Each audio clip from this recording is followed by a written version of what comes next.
When I first started trying to lose fat, I followed all the advice. Seriously, all of it. Just eat clean. Don't eat after sunset. Like, what are we, fucking gremlins or something? Stick to whole foods. Do fasted cardio every morning. Stop eating Little Debbie cakes. Like, what the fuck? Seriously, you really expect me to do that? But in all seriousness, the list went on and on. All the misinformation and like random little tidbits of pretty much just straight bullshit out there really makes it hard to know if what you're doing is actually right or getting you any closer to your goals. And there was a certain point where I really did get into this kind of brutal cycle of just losing a few pounds. Sometimes I'd even lose like 10 pounds and make actually somewhat decent progress. But it was like a ticking time bomb. Like at some point I'd crack, get overwhelmed by cravings, binge eat, and then regain either all of it or a pretty good chunk of it. And you might be able to relate to this depending on how badly you want it. Being in this cycle is seriously fucking devastating. Being at a point where all you want is to just look in the mirror and be somewhat happy with yourself and how you look. And it just feels like you're smashing your head against the wall. You really start to question yourself, like, am I ever going to be able to get to that point? But after years of brutally struggling with all this and just really kind of trusting that gut feeling of like discontent, there was just no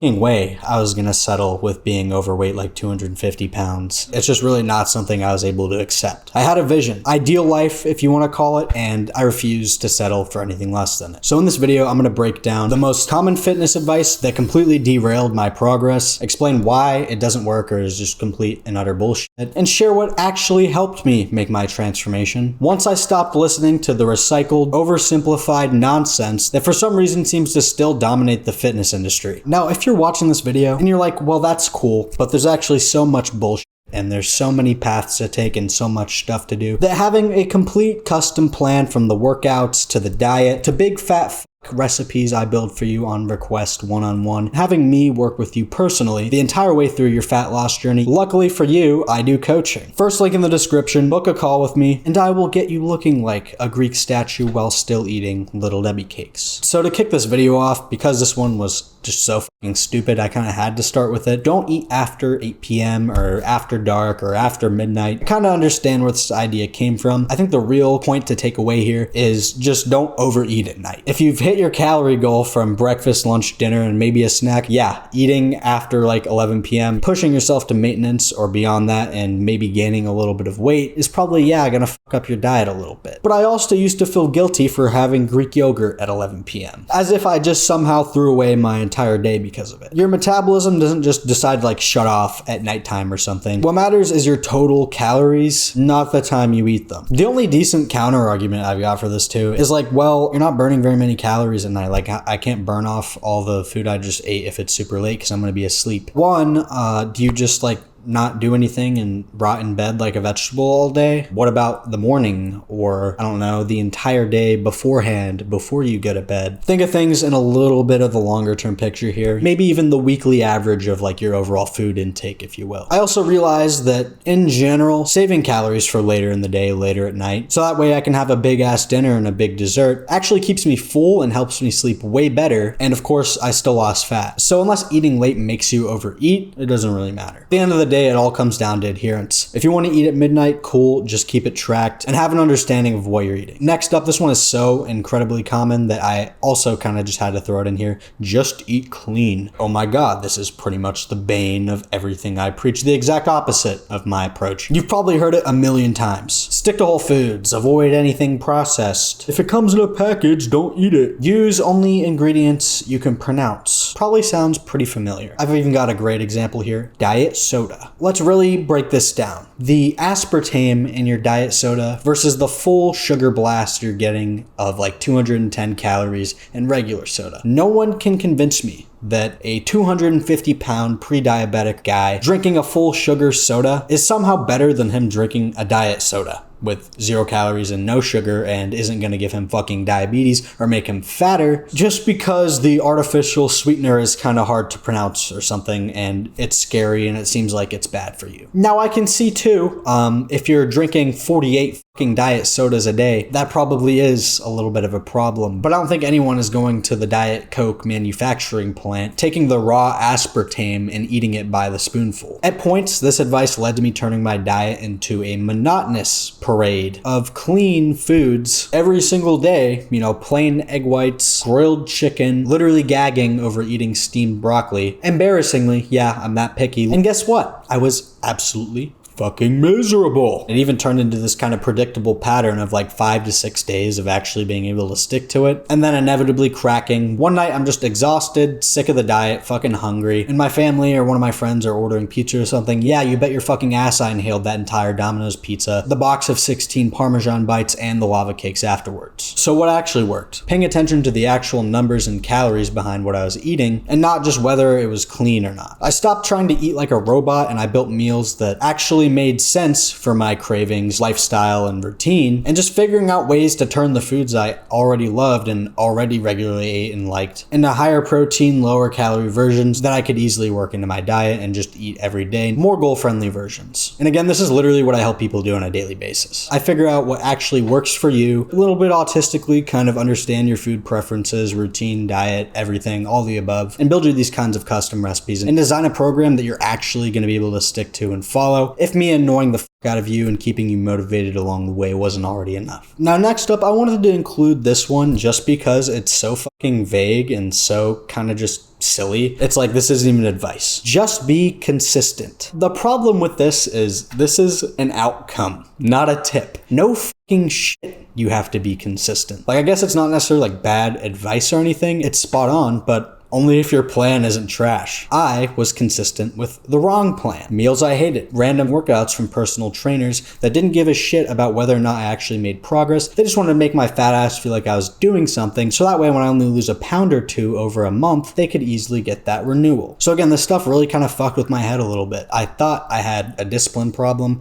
or I just wasn't like motivated or locked in enough or something, but really I had a structure problem. Again, once I started eating food I actually fucking liked, from the Little Debbie cakes to the 200 calorie 20 grams of protein pizzas, a split that didn't burn me out, and not timing my food as if I'm a gremlin. Being consistent and actually building a little bit of a lifestyle around this stuff stopped being a struggle. Also, let's not pretend here that consistency means perfection. The real flex is being consistent like 80 to 90% of the time, and having a plan, and most importantly, actually enjoying the other 20%. It's kind of hard to feel bad about a 2-day getaway or vacation when you just lost like 25 pounds, put on some muscle, and are feeling pretty good about yourself. It goes from something that makes you feel like shit and way worse about yourself because you know you need to be losing weight, or this entire box of zebra cakes is probably going to add some extra fat on you that you really can't afford to gain, to an actual treat or fun night out that you can really enjoy. This is the kind of weird mindset stuff that no one talks about. Like, losing weight and getting in shape ironically made me enjoy food and nights out way more, a little bit sadly, because I'm actually happy and confident. When I was overweight and I knew eating that entire Domino's pizza wasn't something I can really afford to do, and I would kind of enjoy not getting blocked by girls after 15 seconds of texting them, I really need to get some weight off. Like, the food tastes good and it might even fill a certain kind of void or something you're trying to compensate for, but you don't really enjoy it. Another lie: you have to suffer. No pain, no gain. Yourself. 2-a-days, grind harder, and oh boy did I fall for it. I lost weight, but I was exhausted.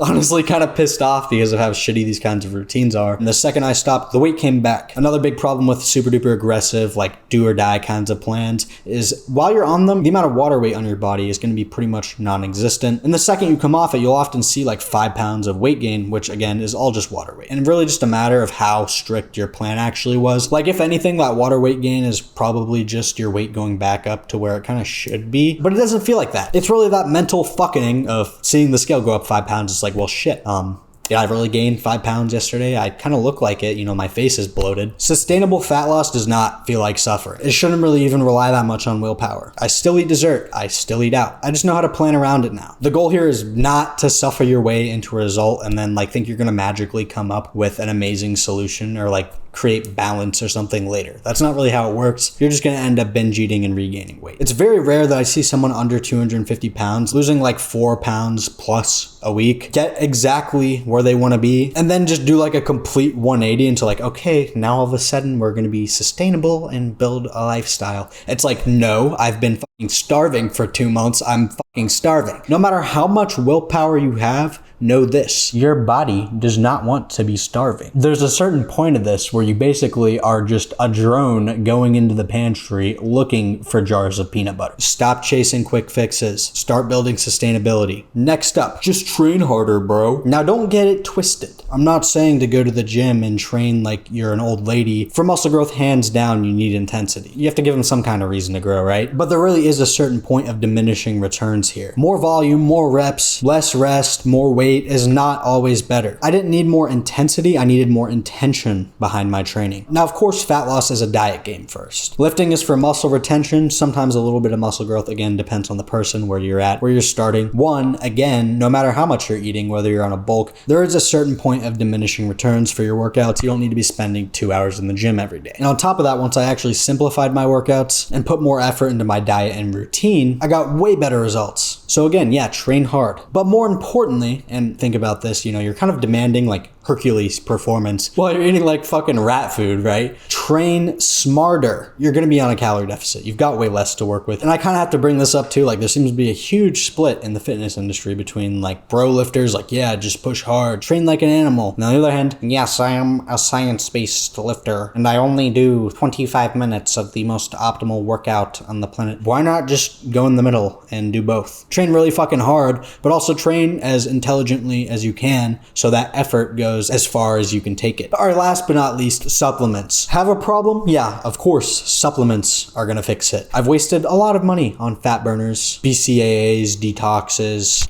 Haven't gone so far as to try crack yet.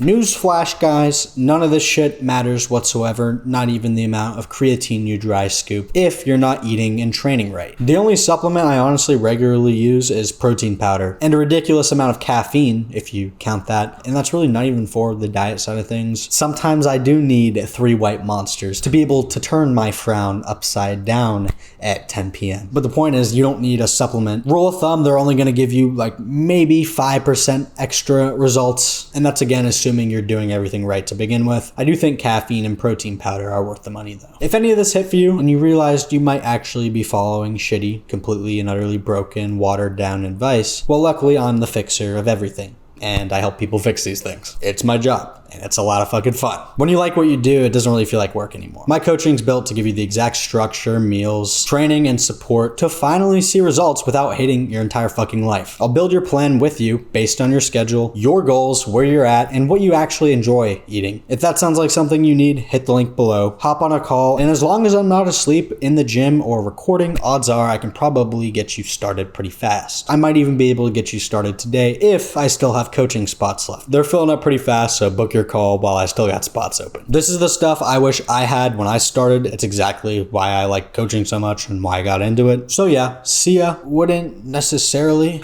want to be a